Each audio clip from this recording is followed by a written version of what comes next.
ಚಂದ ನಿಮಗೆ ಚಂದ ಕಾಣ್ಲಿ ಅಂತಲೇ ಬೆಳೆಸಿದ್ದು ಇದು. ಮತ್ತೆ ಅದಲ್ಲ ಹೇಳಿತು. ಆ ಬೆರಳ ತುದಿಗೆ ನೋಡಿ ಆ ದಿಕ್ಕಿನಲ್ಲಿ ಸುತ್ತಲೂ ಆಕಾಶ ಆಕಾಶ ಚಂದ ಉಂಟು. ಆಕಾಶದ ಸ್ವಲ್ಪ ಕೆಳಗೆ ನೋಡಿ. ಹಾ ಬೆಳ್ಳಿ ಬೆಟ್ಟ ಅದಕ್ಕಿಂತಲೂ ಕೆಳಗೆ ನನ್ನ ಎತ್ತರದಲ್ಲಿ ನೋಡಿ.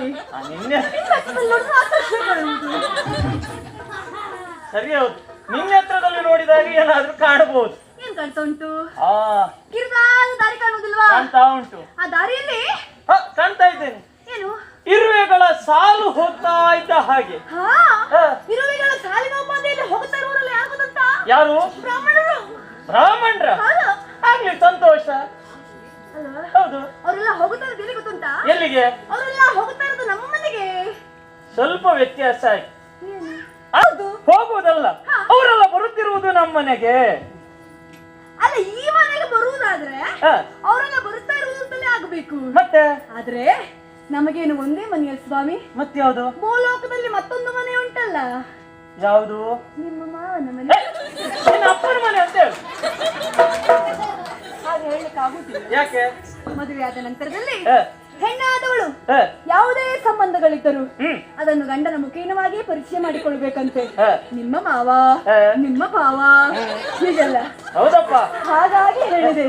ಅಲ್ಲಿ ಅಲ್ಲ, ಇದನ್ನು ಹೇಳುವುದು ಹಾಗೆ. ಯಾವ್ದಾದ್ರು ಪರಿಚಯ ಮಾಡಿಕೊಳ್ಳುವಾಗ ನಿಮ್ಮ ಮಾವ, ನಿಮ್ಮ ಭಾವ, ನಿಮ್ಮ ಅತ್ತೆ. ಆದ್ರೆ ನಮ್ಮ ಮನೆ ಅಂತ ನಿನಗೆ ಹೇಳಿಕೊಳ್ಳಿಕ್ಕೆ ಆಗುವುದಿಲ್ಲ. ಇದು ತವರು ಮನೆ ಆದ್ರೆ ಬೇಗ ಹೇಳಿಕೊಳ್ತೀಯ. ಅದು ಕೆಲವೊಮ್ಮೆ ಹಾಗೆ. ಹಕ್ಕಿಗೆ ಗೂಡಿನಾಸೆ, ಹೆಣ್ಣಿಗೆ ತವರಿನಾಸೆ. ಕೆಲವೊಂದು ಸಂದರ್ಭದಲ್ಲಿ ಹಾಗೆ ಅಲ್ವಾ? ನಿಮ್ಮ ಮಾವ ನಿನ್ನ ಅಪ್ಪ ಅಂತ ಹೇಳು.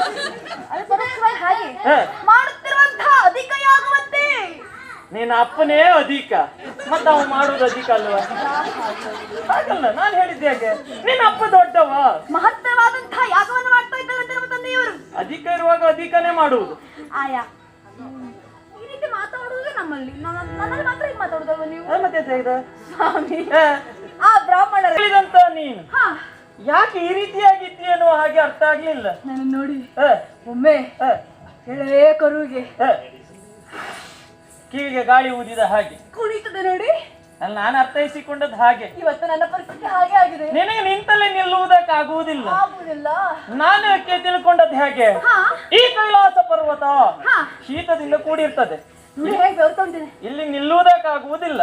ಒಳ್ಳೆ ಉಂಟು. ಅಂತದ್ರಲ್ಲಿ ನೀನು ಈ ರೀತಿಯಾಗಿ ಬೇರ್ತಾ ಇದ್ದೀಯ. ಅಷ್ಟು ಮಾತ್ರ ಅಲ್ಲ, ನನ್ನ ಜೊತೆ ನೀನು ಯಾವಾಗ್ಲೂ ತಾಂಡವ ನಾಟ್ಯದಲ್ಲಿ ಪಾಲ್ಗೊಳ್ಳುವವಳಿದ್ದೀಯ. ಆದ್ರೆ ಈಗ ಕುಣಿತಿದ್ದು ತಾಂಡವ ಅಲ್ಲ, ಇದು ನೀನು ಕುಣಿತ ಬೇರೆ. ಯಾವಾಗಲೂ ಹಾಗೆ. ನಮಗೆ ಸರಿಯಾದ ಸಾಥು ಸಿಕ್ಕಿತು ಅಂತಾದ್ರೆ ಹೇಗೆ ಬೇಕಾದ್ರೂ ಕುಡಿಬಹುದು. ಅಲ್ಲ, ನಿನಗೆ ಯಾರಾದ್ರೂ ಆದಿತ್ತು, ನೀನು ಬಿಡುವುದಿಲ್ಲ ಎನ್ನುವುದು ನನಗೂ ಗೊತ್ತುಂಟು. ಅಲ್ಲೇನಾದ್ರೂ ಒಂದ್ ಸ್ವಲ್ಪ ವ್ಯತ್ಯಾಸ ಆಗಿ ಈ ತಾಳಕ್ಕೆ ಆ ಮೇಳ, ಆ ಮೇಳಕ್ಕೆ ಹಾಗೆ ಆಗ್ತದೆ. ಹಾಗೆಲ್ಲ ಮಾಡೋರು ಇದ್ದಾರೆ. ಹೌದಾ? ನಿಮ್ಗೆ ಗೊತ್ತುಂಟಲ್ಲ? ಗೊತ್ತಪ್ಪ. ನಮ್ಮಲ್ಲಿದ್ದಾರಂತ ಇದನ್ನು ಹೇಳುವುದಕ್ಕಿಂತಲೂ ಅವರಿಗೆ ಹಾಗಾಯ್ತಾ ಏನೋ ಹಾಗೆ ಅನುಮಾನ ಬಂದ್ರೆ ಕಷ್ಟ ಆದೀತು. ಎಲ್ಲಿಯಾದ್ರೂ ಉಂಟಾ? ಕೆಲವರು ಮುಖನು ಮಾಡಿದ ತಪ್ಪು ಏನು ಹಾಗೆ ಗೊತ್ತಾಗಬಾರ್ದು ಅಂತ ಮಾಡಿದ ತಪ್ಪು ನೋಡುವವರಿಗೆ ಗೊತ್ತಾಗಬಾರ್ದು ಅಂತ ಹಾಗೆ ಹೊರಡ್ಬೇಕು. ಅದೆಲ್ಲ ಒಳ್ಳೆ ಹೇಳಿ. ನಾನು ಬ್ರಾಹ್ಮಣರಲ್ಲಿ ಹೋಗ್ತಾ ಇದ್ದಾರೆ. ಏನು? ಅಲ್ಲಿ ನನ್ನ ಅಕ್ಕ, ನನ್ನ ತಂಗಿ, ನನ್ನ ಬಂಧು ಬಾಂಧವರೆಲ್ಲರೂ ಬಂದು ಸೇರಿಕೊಡುತ್ತಾರೆ. ಅಂತಹ ಒಂದು ಮಹಾಯಾಗವನ್ನ ಸ್ವಾಮಿ ನಾಳೆ ನೋಡಬೇಕಲ್ಲವೇ? ಮಹತ್ ಕಾರ್ಯ ಅಲ್ಲವೇ ಅದು? ಅಲ್ಲ. ಹಾಗಾದ್ರೆ ಜಾಣನಾದವನೊಬ್ಬ ಒಂದೇ ಕಲ್ಲಿನಲ್ಲಿ 2 ಹಣ್ಣುಗಳನ್ನು ಉದುರಿಸ್ತಾನೆ.